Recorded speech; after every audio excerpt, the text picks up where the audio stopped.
de forma mais objetiva.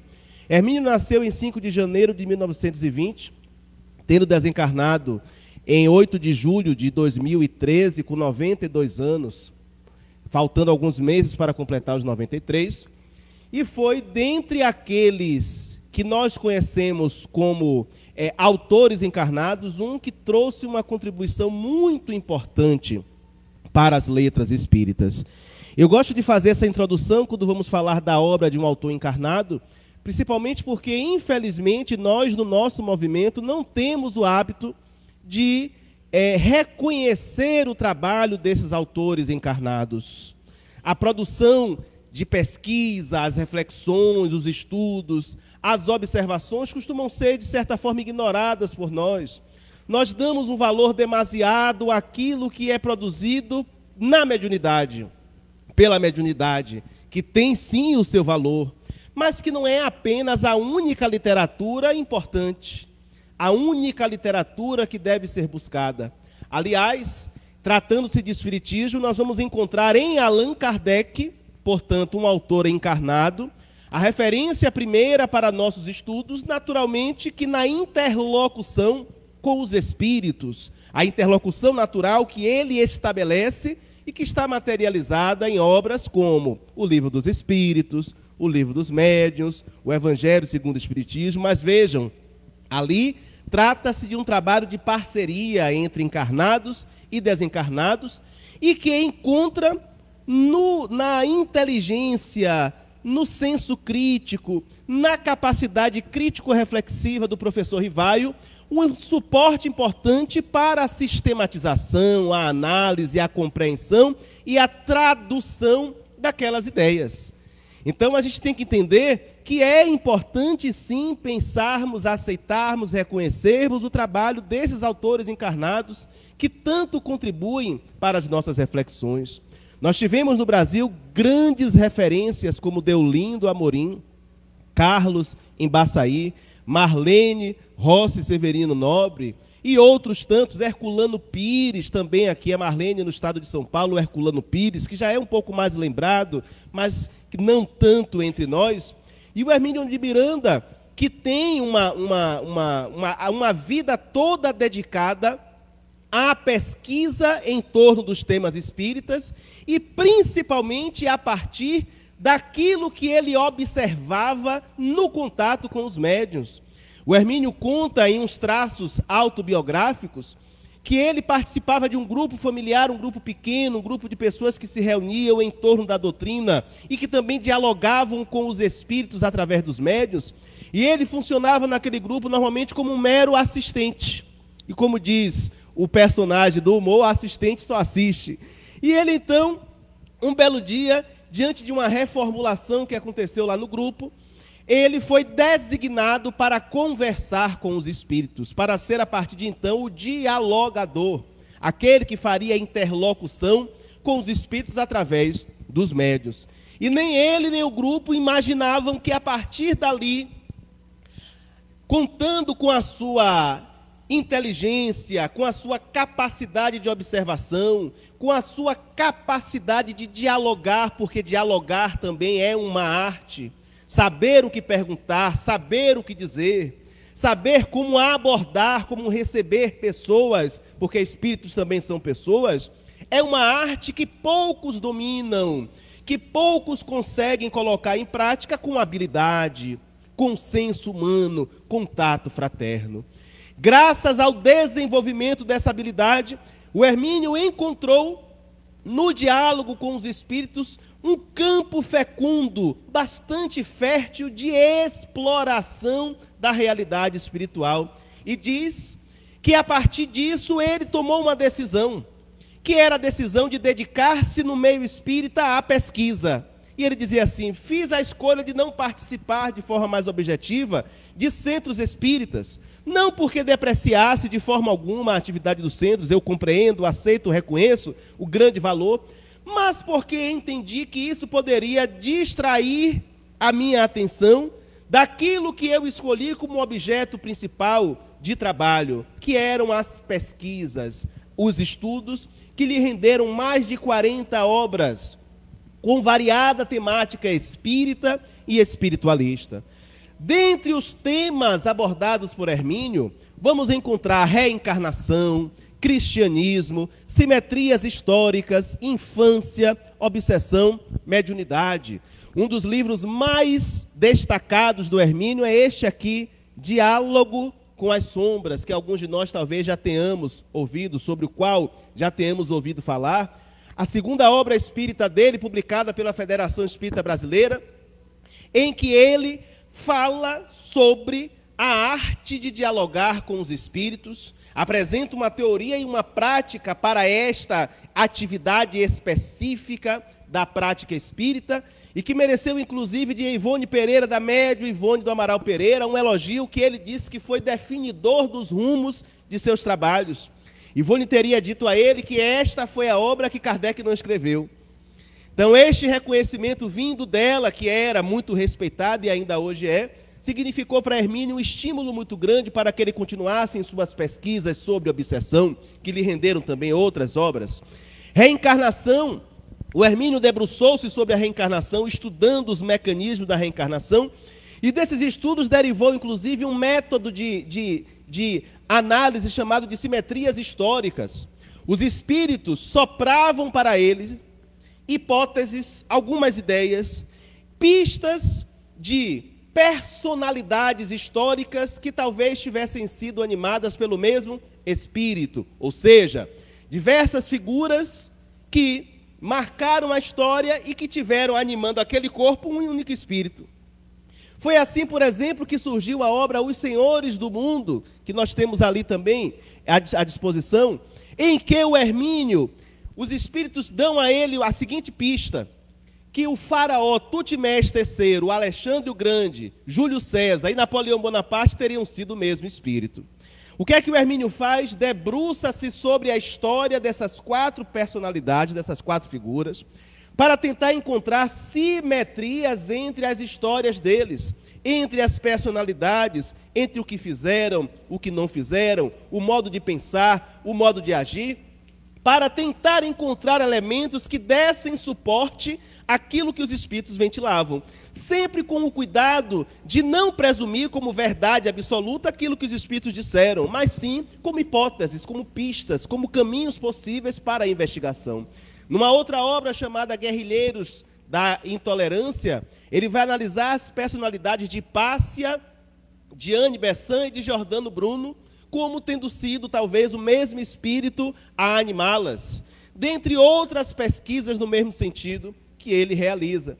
O cristianismo também esteve entre suas preocupações. A casa editora O Clarim, da cidade de Matão, aqui do interior de São Paulo, tem um livro chamado Cristianismo, a Mensagem Esquecida, que é uma obra muito proveitosa, muito boa, que busca um resgate das origens do cristianismo, a partir das referências bibliográficas que o Hermínio conseguiu reunir à época. A infância também mereceu preocupações suas, como está no livro Autismo, uma leitura espiritual, e na obra que será objeto de nossas reflexões. Mediunidade também. O Hermínio, como eu lhes disse, dialogava com os espíritos, gravava as reuniões. E essas gravações lhe renderam grandes pesquisas. Aliás, existe uma série de livros publicados pela editora Correio Fraterno, lá de São Bernardo, chamada Histórias que os Espíritos Contaram.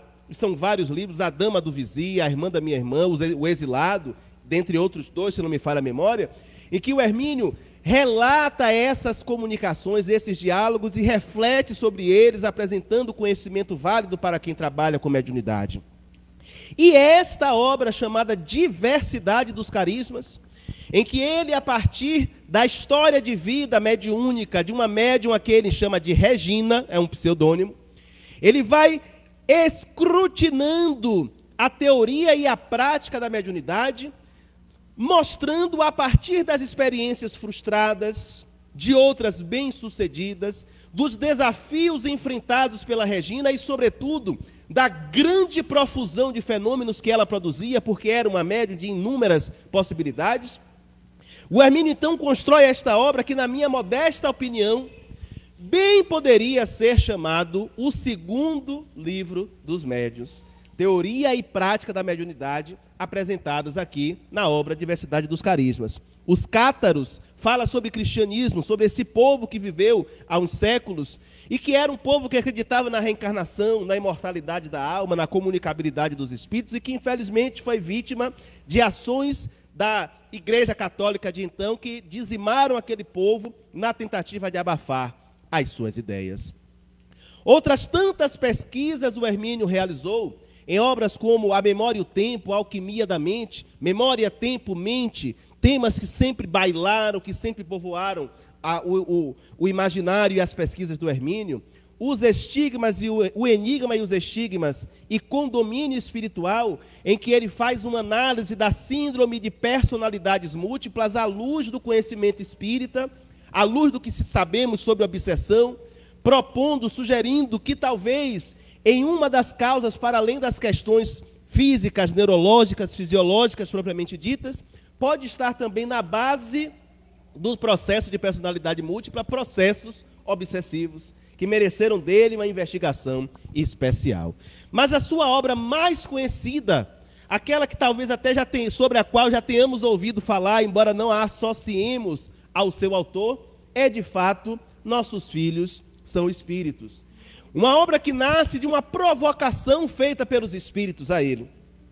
Os espíritos questionam-no sobre o seguinte: você que tem tanto interesse sobre a vida de além-túmulo, as pesquisas em torno de mediunidade, de obsessão, de tudo aquilo que inquieta a mente de quem pensa, de quem sonda, de quem imagina uma realidade para além do corpo físico, escreva algo sobre quem são os espíritos que nascem como nossos filhos. Porque os pais e as mães precisam refletir, precisam pensar, e não só eles, também as educadoras, os educadores, precisam pensar sobre quem são essas almas, essas criaturinhas que vêm até eles na forma de crianças indefesas, de crianças extremamente sedutoras, porque são, né?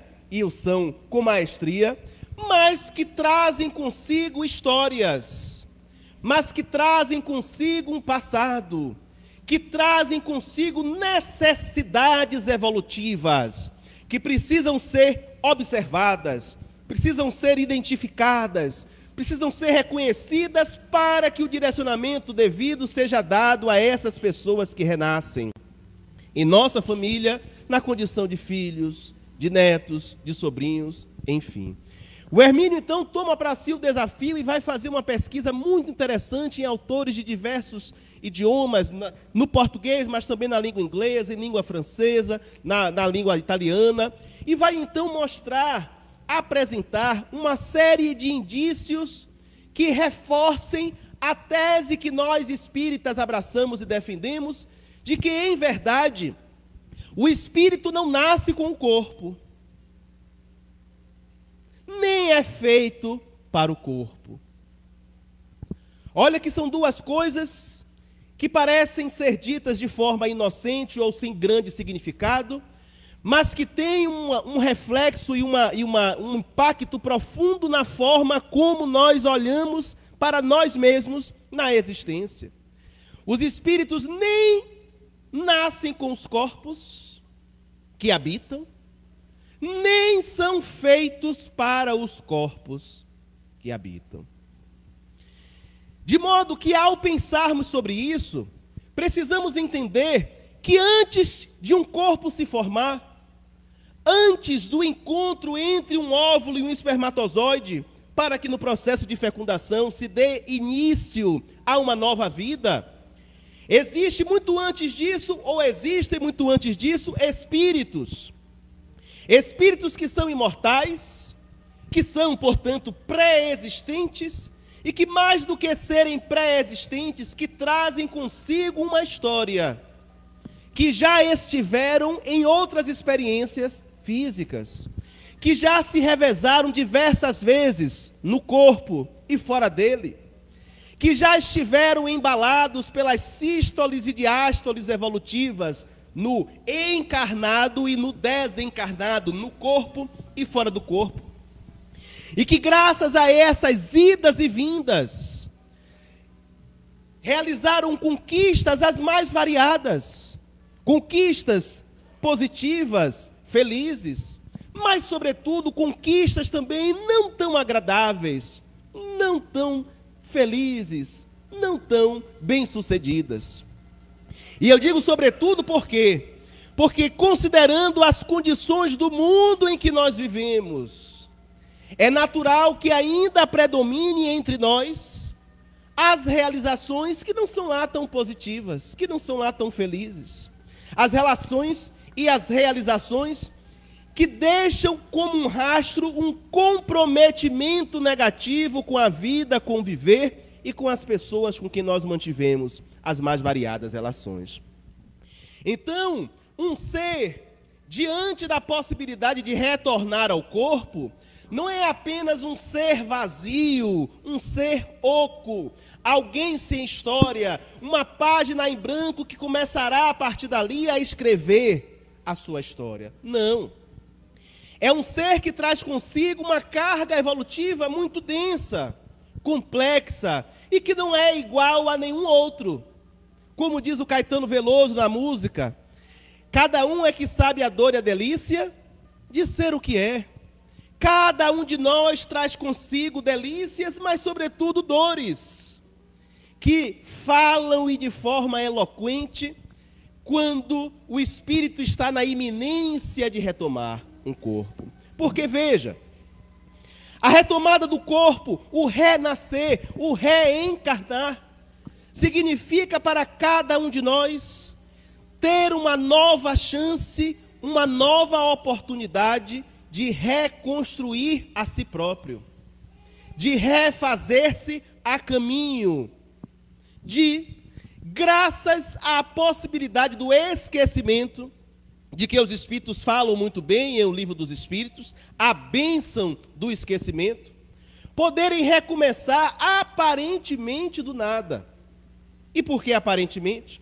Porque nós esquecemos o que fomos, o que aprendemos, o que somamos, mas tudo o que aprendemos permanece em nós e tem a possibilidade de manifestar-se na vida à medida que vamos nos desenvolvendo com o corpo e tendo a possibilidade que o corpo nos oferece de acessar os nossos conhecimentos, de acessar os plugs, os encaixes possíveis, graças aos estímulos que viermos a receber do mundo que nos cerca. Portanto, o renascimento representa para nós a possibilidade de recomeçar. Mas Pedro, sim, será que ao espírito não seria possível evoluir também no mundo espiritual? Não seria melhor evoluir apenas no mundo espiritual? Menos trabalhoso, menos doloroso? Porque estando no mundo espiritual nós teríamos maior clareza sobre a realidade, sobre os processos, sobre as nossas necessidades. Aparentemente sim. Kardec também pensou sobre isso. E lá em O Livro dos Espíritos, ele pergunta aos espíritos se isso não seria possível. Não é possível para o espírito evoluir no estado de erraticidade, no mundo espiritual apenas? E o que é que os espíritos responderam? Que sim, que é possível. Mas que o estado de encarnação lhe permite evoluir de forma mais rápida. Que o contato com o corpo proporciona uma aceleração desse processo evolutivo. Emmanuel vai traduzir isso de forma poética, dizendo o seguinte, que a reencarnação é um atalho evolutivo. Olha que interessante. Temos um caminho a percorrer, mas podemos chegar ao destino por uma via mais curta, mais rápida. Que via é essa? A reencarnação. Eu gosto de pensar na reencarnação como um catalisador do processo evolutivo. Um catalisador numa reação química, ele acelera a reação. Faz com que ela aconteça em tempo mais curto, em tempo menor. E a reencarnação cumpre essa função de catalisar as reações evolutivas a que nós estamos sujeitos no nosso caminho, no nosso percurso, em busca da completude, em busca da plenitude. Reencarnamos, portanto, porque é preciso reencarnar. A grande questão é como e em que condições. Este é o grande desafio. E vou lhes dizer uma coisa. Para a nossa visão limitada, morrer é o problema, mas lhe digo, o problema é nascer. O problema verdadeiro é reencarnar. Morrer é fácil, como diz George Maltner, morre-se assim como se faz um atixim. E morrer é a coisa mais fácil, mais ridícula que pode existir. Eu posso descer daqui a pouco aqui desse tablado, tropeçar ali na escada, bater a cabeça e morrer. Está amarrado, né? Deixa eu isolar aqui, que é para garantir. Mas é possível? É. É a coisa mais simples. Posso tomar banho e na hora do banho lá escorregar, cair, bater a cabeça e morrer. Não vou morrer nunca engasgado com uma azeitona, porque não gosto de azeitona. Mas alguém que goste e que coma uma azeitona com caroço, pode engasgar e morrer. Nós podemos, no momento em que estivermos comendo qualquer coisa, broncoaspirarmos a comida, ao invés dela ir para o estômago, ir para os pulmões e morrermos. Eu posso simplesmente deitar e não acordar mais. Ok? Tanta coisa pode acontecer. Como diz o forró, né? Não se aveste não, que amanhã pode acontecer tudo, inclusive nada. Mas o tudo pode acontecer, a morte está aí a qualquer momento. Raul Seixas, na música Canto para a Minha Morte, diz, né? Será que ela vai deixar eu terminar o que eu deixei em casa? Rever o meu filho, né? Terminar um copo de uísque, como ele gostava muito da bebida alcoólica, enfim. A qualquer momento a morte pode chegar e é rápida, é simples, não dá tanto trabalho assim. Agora, nascer é que são elas. Nascer demanda um trabalho, um desgaste, um estresse, um mundo de incertezas para o espírito reencarnante. Claro, para aqueles que têm consciência do processo. Porque a maioria de nós, daqueles que nos movimentamos nas CNTPs, nas condições normais de temperatura e pressão, que nos movimentamos no barro comum da existência, muitos de nós vamos e voltamos sem nem nos darmos conta. Como diz a Ivone Pereira, muitos atingem o invisível, mas não a espiritualidade. Ou seja, os corpos morrem, eles continuam como se vivos no corpo estivessem, retornam em processos automáticos regidos pelas leis divinas e nem se dão conta disso. Mas, para aqueles que têm alguma consciência, é um momento de aflição. Por quê? Porque renascer significa um convite a defrontar-se com o mundo interior e com as intempéries do contexto que aguarda o espírito. Vocês conhecem o livro Memórias de um Suicida? Quem já leu? Já falei sobre ele aqui. Já leu? Pronto. O Camilo Castelo Branco, que lá está com o pseudônimo de Camilo Cândido Botelho, ele conta muitas peripécias, muitas coisas interessantíssimas lá. Dentre elas, a história de um homem, do Mário Sobral, que havia matado uma companheira com as mãos, por esganadura, depois cometeu suicídio. E que era companheiro dele de infortúnio, também estava lá nas aventuras do Hospital Maria de Nazaré, onde é ambientada a história. Um belo dia, numa das incursões de estudo realizadas por eles, o Mário Sobral vira-se para o instrutor espiritual e diz assim: olha, eu preciso reencarnar, eu não aguento mais. E o curioso é o motivo, ele diz assim: eu preciso esquecer. Tão interessante isso. Por quê? Porque grande parte de nós gostaria de quê? De lembrar. Quantas vezes a gente diz assim: ai, se eu pelo menos lembrasse, se eu pelo menos soubesse, se eu pelo menos entendesse quais são as razões de ser dessa relação, desse filho difícil, desse pai complicado, desse marido, dessa esposa, desse contexto. Na maioria das vezes a gente acha que lembrar será um benefício. Mas as leis divinas são sábias, elas nos fazem esquecer exatamente porque é o contrário. Lembrar nos traria perturbação. Lembrar nos traria problemas muito sérios. Eu tenho uma pessoa na minha família que sempre dizia isso: eu queria tanto saber, eu queria tanto lembrar. Um dia apareceu um espírito manifestado através de um parente, que conversou com ele e disse assim: está vendo aqui? Essas costas já sentiram o peso de suas mãos. Bastou dizer isso. Aí depois ele disse assim: tem coisa que a gente preferia não saber. Não é? Decida. Você quer ou não quer? Pois é. Basta a gente pensar na atual existência, naquelas besteiras que a gente fez há algum tempo, que a gente gostaria, às vezes, de se tornar um avestruz, meter a cara na terra e não ser visto, não lembrar. Pois é. As leis divinas são sábias quando elas dizem, quando elas determinam o esquecimento. O Mário Sobral implora para reencarnar porque desejava esquecer.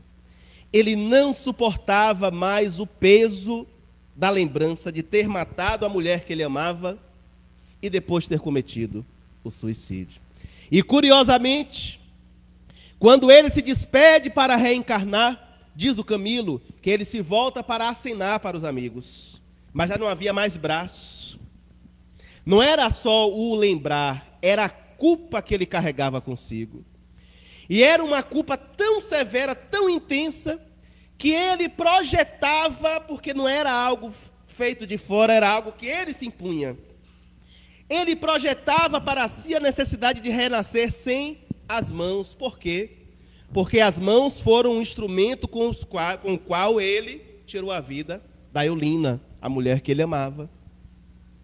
Então veja, nesse exemplozinho tão simples e aparentemente inocente, nós vemos o que significa para o espírito. Significa um momento de respirar.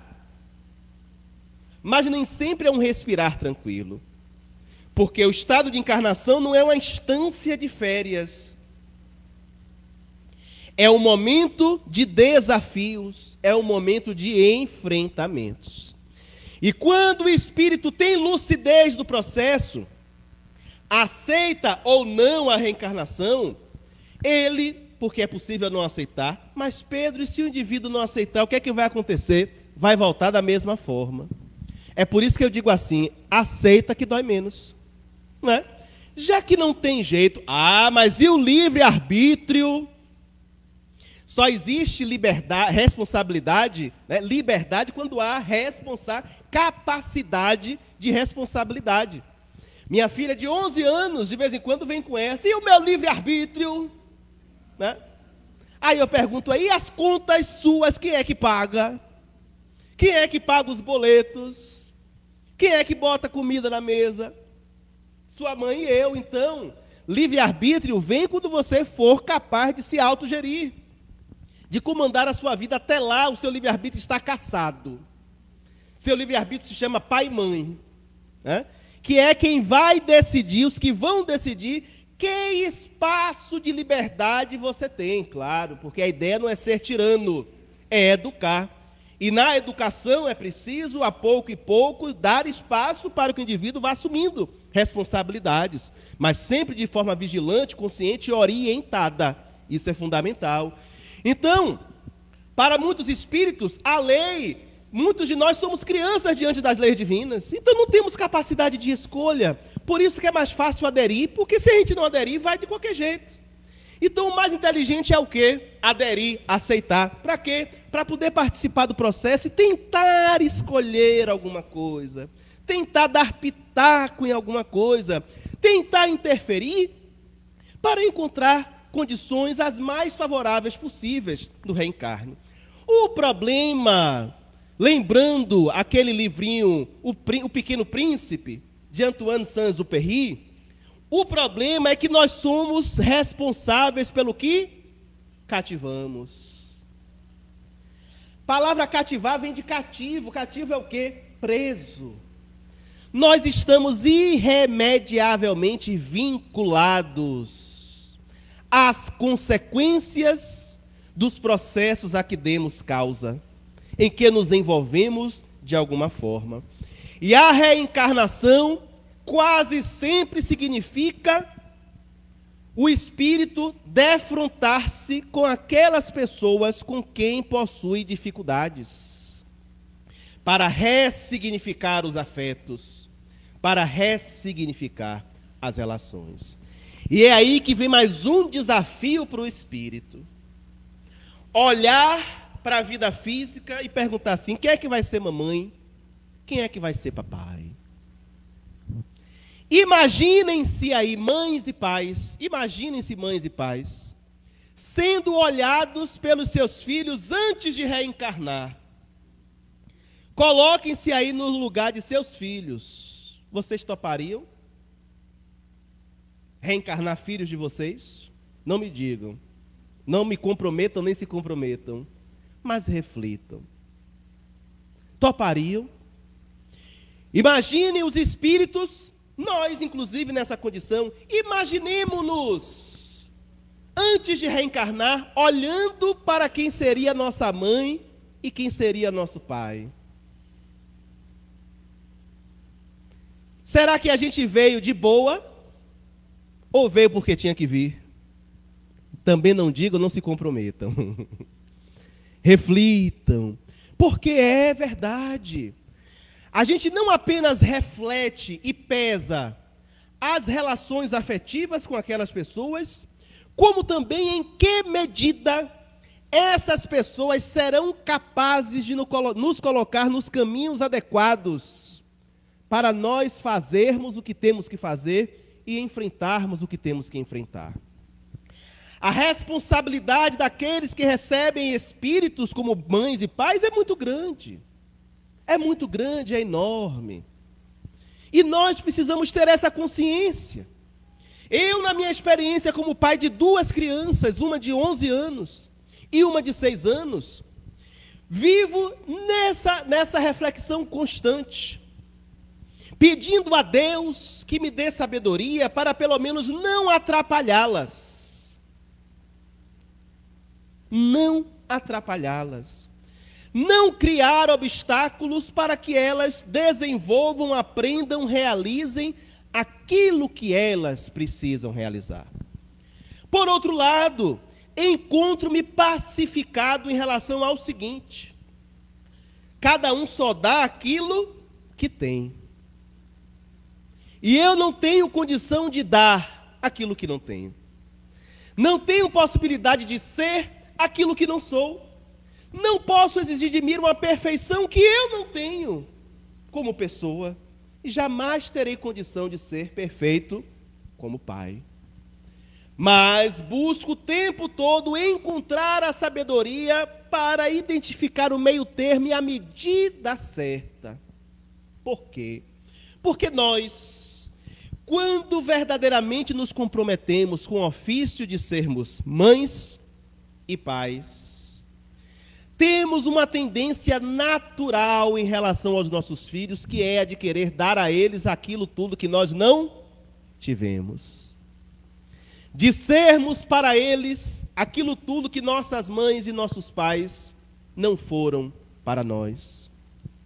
De proporcionar de tudo que for possível para que eles sejam felizes a todo custo. Só tem um problema. Nesse meio de caminho, nós esquecemos de que nossos filhos não são partes de nós, não são desdobramentos de nossas personalidades. Nossos filhos não são nós que tem que dar certo, ou seja, nós não temos que projetar sobre eles as nossas expectativas e frustrações, desejando, querendo e trabalhando para que ele seja o eu que não foi, o eu que falhou e que vai dar certo agora. Não. Nós temos que ter a tranquilidade, a sabedoria, a esperteza de olhar para os nossos filhos, de lidarmos com os nossos filhos como espíritos imortais que são, sondando-os em sua intimidade, para que a nossa educação, que o nosso direcionamento, não seja no sentido de compensar neles aquilo que não tivemos, mas sim de proporcionar a eles aquilo que eles precisem, cada um em sua singularidade, cada um com as suas necessidades, cada um com as suas características. A instabilidade que nós experimentamos quando fora do corpo, ante a iminência da encarnação, é exatamente aquele medo de não dar certo. Por quê? Porque apesar do esquecimento, o dia a dia, o contato, atualiza os conflitos do passado. Olha, gente, sabe aquela frase que Jesus disse assim: reconciliai-vos com os vossos inimigos enquanto estáis a caminho? Poderia ter uma vírgula ali, vírgula. Do contrário, podereis nascer no futuro como familiares, como membros de uma mesma família. E a lei é sábia nesse sentido, por quê? Por quê? Porque ela esconde o desafeto naquela aparência simples, angelical, frágil, exatamente para nos enganar para o bem. Nos enganar para o bem. Tem uma música de um autor, de um compositor baiano chamado Luciano Salvador Bahia, cujo título é Júlia, para quem depois quiser pesquisar na internet, que ele fala sobre a Júlia, a filha dele, e ele diz assim ao final: não tem cabelos, não tem dentes. Só bebês conseguem ser banguelas, carecas e resplandecentes. E é isso, né? A lei usa de um artifício fantástico. Coloca aquele ser que muitas vezes até traz algo de repugnante para nós, num corpinho frágil, num corpinho singelo, num corpinho careca, aquela carequice, aquela carinha de joelho, porque olha, tem gente que a criança acaba de nascer e diz: é a cara do pai, é a cara da mãe. Toda criança nasce com cara de joelho. Desça daí que isso não está certo, isso não te pertence. Só com o tempo, e toda criança nasce feia mesmo, enrugada, aquela coisa estranha, não é? Mas a gente quer romantizar, tudo bem, é seu filho, pode romantizar, está valendo.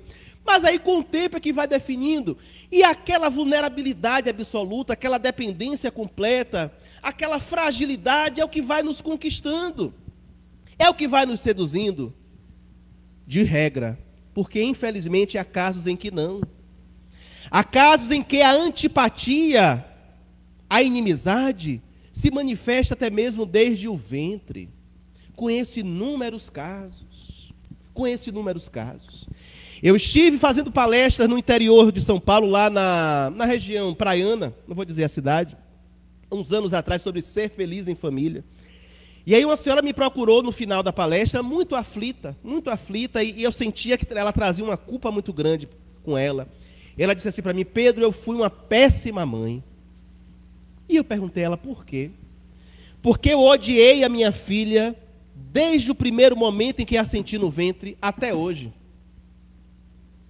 E eu disse: como foi isso? E ela conta que mesmo antes de se sentir, de saber que estava grávida, ela sentia um desconforto, um descompasso, uma coisa estranha. Quando descobriu, aquilo só foi crescendo e uma vontade muito grande de tirar aquilo de dentro dela. Ela se referia exatamente assim: aquilo de dentro de mim. Quando a menina nasceu, eu não consegui ter qualquer relação de simpatia com ela. Muitas vezes tive ímpeto de sufocá-la quando dava de mamar, algo que eu fazia com muito custo, ou de deixá-la se afogar quando dava banho na banheira, ou de deixá-la cair dos braços e dar uma desculpa qualquer, ou de jogá-la do apartamento abaixo. Mas resisti todos esses anos, mas nunca consegui externar nenhuma manifestação de amor verdadeiro em relação a ela. A minha filha cresceu, sempre demonstrou amor por mim, mas eu nunca fui capaz de retribuir. Eu dei graças a Deus quando ela passou no vestibular numa cidade longe de mim, que foi para longe, e até hoje nunca mais voltou. Sempre se manifesta com amor, com carinho. Algumas vezes já disse para mim que sente a minha distância, mas eu não consigo de forma alguma. Diga para mim se eu não sou uma péssima mãe. E eu disse para ela: não, você foi a melhor mãe que lhe foi possível ser. Porque mesmo diante de todo ódio, de toda raiva, de toda repulsa, você não cedeu aos ímpetos. Você cumpriu a sua função, E sua filha está aí tendo a oportunidade de ser alguém na vida e de enfrentar os próprios desafios. Você não conseguiu ressignificar esse sentimento, que você não sabe o porquê e que não interessa investigar no momento. Mas você pelo menos venceu a prova de matar a sua filha, de fazer mal à sua filha, de alguma forma incapacitá-la, porque qualquer coisa dessas era possível. Várias formas de violência físicas, psicológicas poderiam ter sido colocadas em marcha. E quando ela ouviu isso, eu sentia, sair dos ombros dela um peso. Porque antes de qualquer coisa, nós somos pessoas. Nós somos gente. E nós trazemos conosco as nossas instabilidades, as nossas dificuldades, as nossas limitações. Estamos juntos em família e recebemos filhos para encaminhá-los para Deus. Mas nem sempre conseguimos. Nem sempre é possível. Nem sempre conseguimos ressignificar os afetos. E olha que essa coisa dos afetos fica tão clara quando nós temos 2, 3 filhos. Quem tem aqui filhos, levanta a mão. Quem tem mais de um filho, quem tem 3, quem tem 2, amam a todos da mesma forma, não se comprometam. Ninguém ama os filhos da mesma forma. Não existe isso. Eu amo cada um, eu amo todos eles da mesma forma. Pare de mentir para você. O fato de você amar de forma diferente não significa que você ame mais ou ame menos. Até acontece, e é natural que aconteça. Nós, os pais, temos que entender isso, e nós, os filhos, também. Nós, os filhos, também. Porque arrastamos, por vezes, durante a vida, conflitos severos em função disso. Em função de os nossos pais serem humanos. De nós também sermos pessoas humanas. E também por não entendermos as relações pretéritas que nos vinculam. Gente, a maioria de nós está mergulhada em família pelos vínculos infelizes do passado, mas há vínculos bons também que se atualizam no presente. Há afetos agradáveis, positivos, que nós encontramos, e é natural. Agora, o importante é que tenhamos consciência, que falemos a verdade, pelo menos para nós mesmos, diante do espelho, para que tenhamos clareza e disposição para olhar para os desafios, para as dificuldades, e tentar ressignificar aquela relação. E tentar buscar um posicionamento diferente naquela relação. Eu tenho um amigo, está gravando, né? Então eu tenho que ter cuidado com as coisas que eu falo. Mas eu tenho um amigo com quem sempre converso, e que me disse assim, e me diz de vez em quando: eu odeio o meu pai. Ele estragou a minha infância e estragou a minha juventude. E eu disse para ele: e continua estragando a sua vida, já com seus 50 e tal anos. Porque esse ódio te consome, e você pode não ter clareza, mas ele ainda define de muitos modos a maneira como você se movimenta na vida. Uma pessoa que teve câncer aos 46 anos, não é normal. Muito rancor, muita raiva, muita mágoa guardada e não reelaborada. Recentemente, ele se viu diante de uma situação bem curiosa. As irmãs e os irmãos, cada um em um canto, numa cidade diferente, num estado diferente. Ele, o único, morando próximo do pai, e o pai caiu doente. E eu disse para ele: e agora, José? José para onde? Ele refletiu, pensou bastante e disse: eu vou cuidar dele. Mas lhe digo, vou fazer apenas por obrigação. Não tenho qualquer sentimento de amor, de reconhecimento, de gratidão, nenhum. Por um estranho eu faria até melhor. mas vou fazer porque sinto que tenho a obrigação de fazer. E eu pensei cá comigo, olha que avanço. Porque a maioria de nós talvez não tivesse o mesmo desprendimento, não tivesse a mesma tranquilidade, a mesma disposição de fazer, ainda que por obrigação. Mas ele teve a coragem de olhar para ele e de dizer para si mesmo, olha, vá lá e cumpra o seu papel social, pelo menos o seu papel social. E isso já é algo positivo. Isso já é um sinal de alguma mudança, de alguma disposição. E quem é que sabe o que neste caminho poderá acontecer? Que tipo de encontros e reencontros poderá ser definido nesse caminho para tentar iniciar uma ressignificação dessa relação? Ele tem ideia da realidade espiritual, embora não seja espírita, e me disse assim, olha, eu sei que terei que reencontrar essa pessoa no futuro, mas eu estou disposto a aceitar.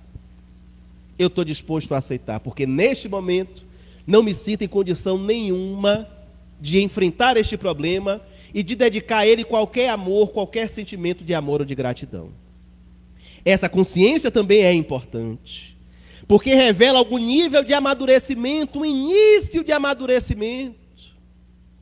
Por outro lado, é muito triste e infeliz pensar que existam relações nesse nível, mas elas existem, são muito mais frequentes e mais volumosas do que supomos. Talvez nós mesmos aqui vivamos dramas assim, ou outros tantos. Daí a importância de entendermos que esses desafetos, que essas dificuldades não surgem do nada, elas não são gratuitas, elas não brotam da terra, como se nada fosse ou por acaso. Elas surgem sim dos grandes e graves comprometimentos que temos nós no passado, nas intrincadas engrenagens do destino. Lá na Bahia, Carlos Bernardo Loureiro, um espírita da velha guarda, já desencarnado em 2006, que era um especialista em tratos de obsessão, de casos de obsessão, ele contava que certa feita chegou até ele uma mulher que desejava ardentemente engravidar, que iniciava a gestação, mas que sempre sofria abortos espontâneos. Iniciava e os abortos espontâneos aconteciam. Ela foi aos médicos, procurou, não havia nenhuma razão fisiológica para aquilo. E alguém lhe disse que talvez pudesse ser uma questão espiritual. Ela foi buscar ajuda. Quando o caso dela foi submetido ao grupo, o espírito foi atraído, aquele espírito que estava tentando reencarnar, e ele disse assim, eu quero voltar, mas ela me rejeita. Ela quer ser mãe, mas quando ela registra o meu psiquismo, quando ela me identifica, a vontade de ser mãe cede à repulsa que ela tem por mim, mas não disse o porquê. O guia espiritual veio em sequência e explicou que ele, o espírito que desejava reencarnar, havia sido no passado, em muitas existências, um algoz dela, que a teria submetido a muitas violências de diversos tipos. E que, embora de fato ela quisesse muito ser mãe, ela não queria ser mãe dele, daquela pessoa, daquela figura. E em função disso, quando registrava ele, que lá no fundo sentia quem era, ela punha para fora. Foi feito o tratamento espiritual que permitiu que a gravidez acontecesse, que a gestação chegasse ao final e que a criança nascesse.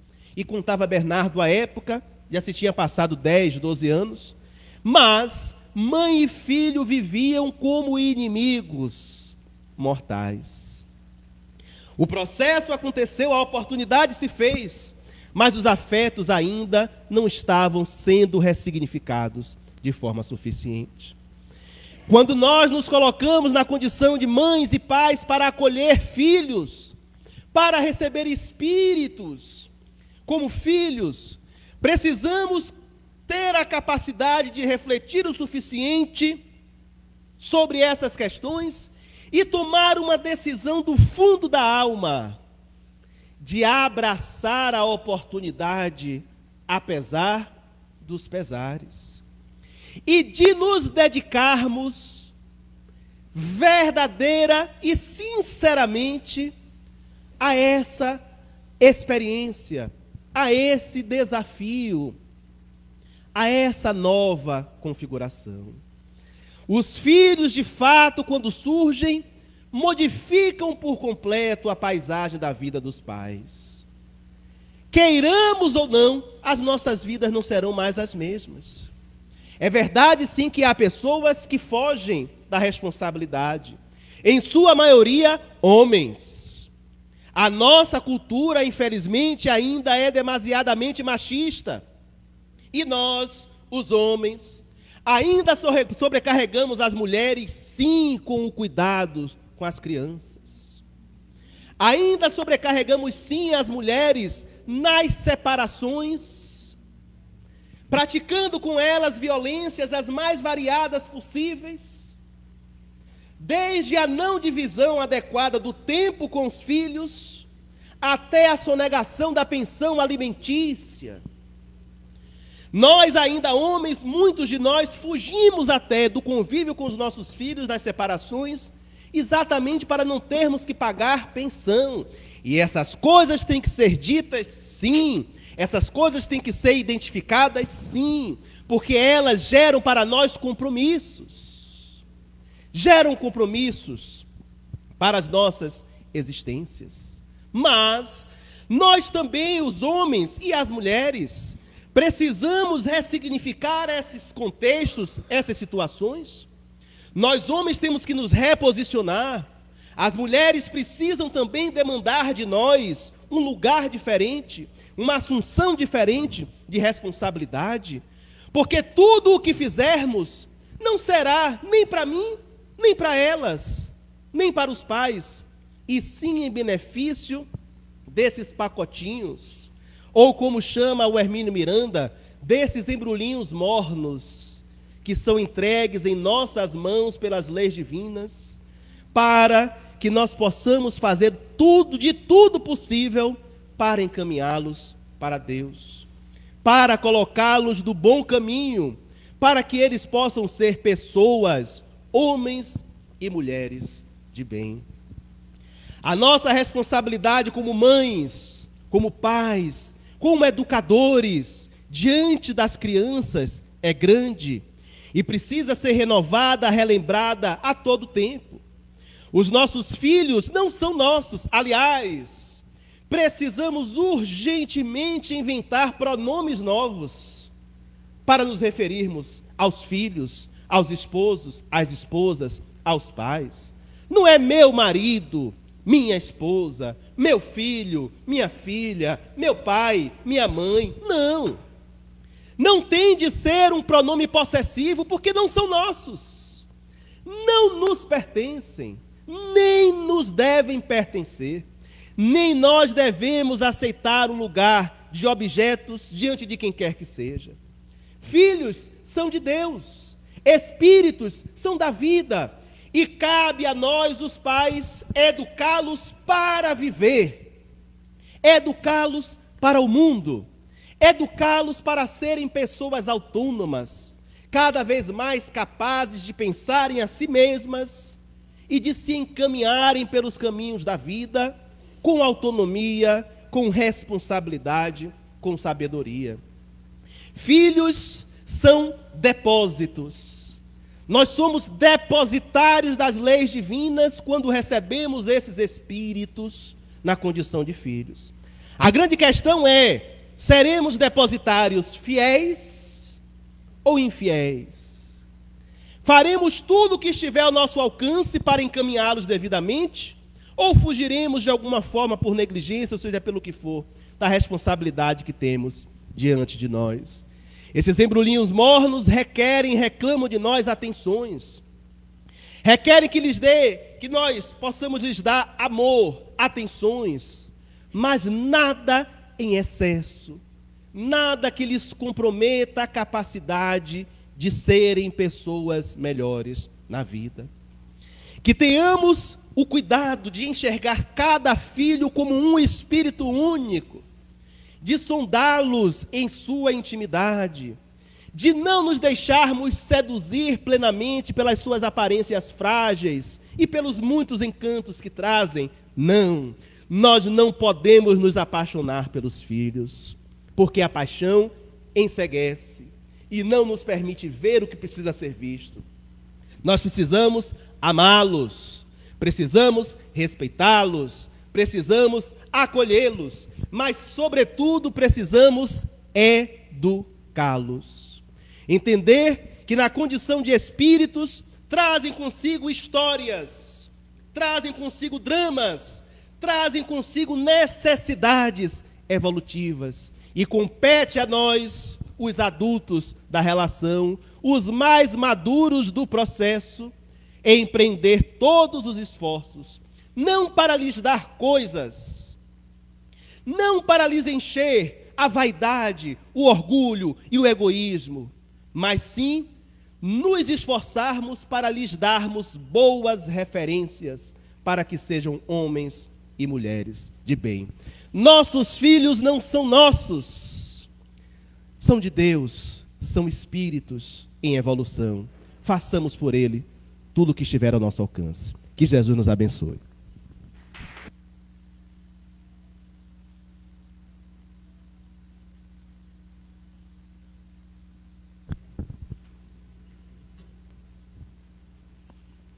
Boa noite a todos. Eu vou passar alguns recados da casa. Está saindo o som? Tá. Ah, claro. Será que é agora que eu vou? Cuidado. Segura. Corrimão. Primeiramente, agradecer ao Pedro pela excelente palestra. Muito obrigada. A casa agradece, os presentes também. Eu vou passar alguns recados. Dia 12 de julho vai ter o nosso drive-thru julino da casa. Então, são um pote de 1 litro de cuscuz e de meio litro de canjica.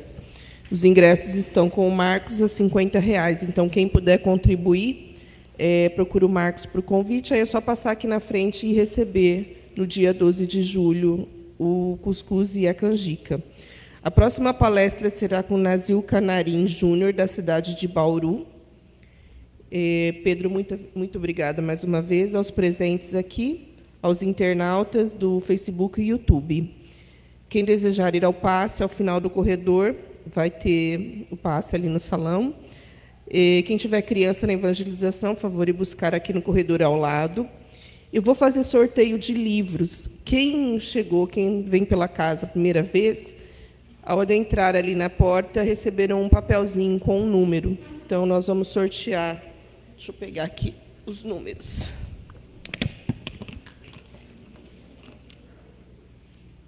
(38). Alguém? Com o número 38. Pegue a mão, por favor, Pedro. Tá? Não, está com o Pedro ali. Ah, tem aqui. Tá.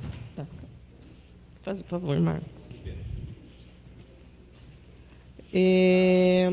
Vamos lá. 16. Alguém? 16. E a idade? 42. 42? Não?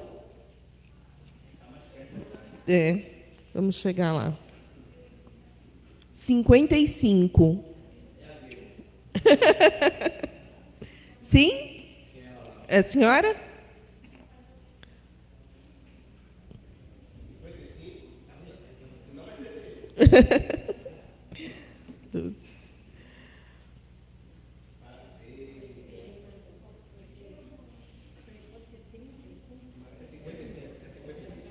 Tá joia, obrigada.